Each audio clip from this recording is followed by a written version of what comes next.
Hello everyone, welcome to this new lesson in the course. In this lesson, we're going to create this nice button hover effect. You can see we have these two parts, a red part on the left and a blue part on the right. And the two parts are skewed along the x-axis. And you can also see the red part is shifted a little to the top, while the blue part is shifted to the bottom. And when we hover over the button, this effect happens. You can see the two parts change their positions. The blue part moves to the left side, and the red one moves to the right side. And the skew degree of both of them becomes 0 again. So let's create this effect. I will start here in my HTML by adding an anchor tag and say button. Then I will go to my CSS and target the anchor tag and add text transform, uppercase, text decoration, none, font weight, 700, position, relative, then letter spacing, 7 pixels, padding, 18 pixels from top and bottom, and 30 pixels from left and right. Then I will add background, transparent, font size, 28 pixels, and finally color, white.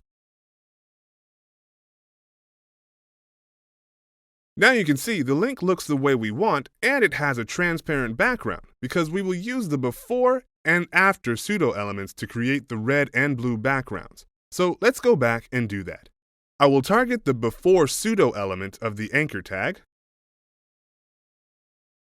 and add content, empty strings, position, absolute, then height, 100%, as it has the same height as the anchor tag.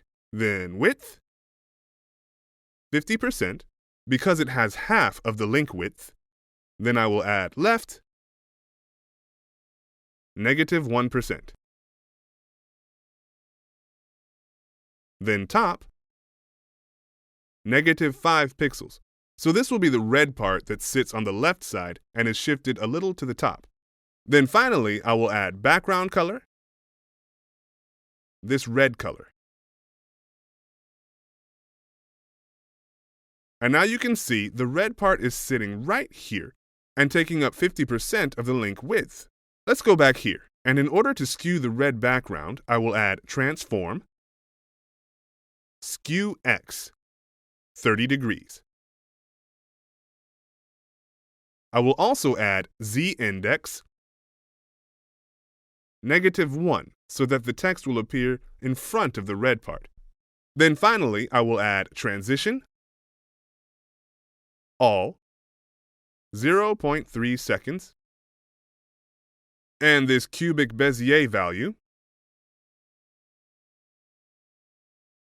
And now you can see the red part is skewed and the text is appearing in front of it. Alright, let's go back and work on the hover effect. When hovering over the link, we want the red background to move to the right side and return to a 0 skew degree. So I will go here and say, when hovering over the anchor tag, I will make some changes to the before pseudo element. I will add transform, skew x, back to 0 degrees. Then left, 50%, so it will move to the right side. And finally, top, 0. And now, when I go and hover over the link, you can see the red part moves to cover the right side, and its skew degree becomes 0. Alright, let's go back and work on the blue part. I will go here and copy this code, paste it again, and change before to after. Then I will change top to 5 pixels, so it will be shifted 5 pixels to the bottom. I will also change left to 51%, so it will sit on the right side, not the left. I will also change the background color to this blue color. And now you can see the blue part is sitting on the right side. Let's work on the hovering effect. I will go back here and change before to after. And I will just change left to 0 instead of 50% so that the blue background moves to cover the left side. And now you can see, guys, when I go and hover over the link, the blue part moves to cover up the left side along with the red background. And this is the exact effect we want, which looks really cool.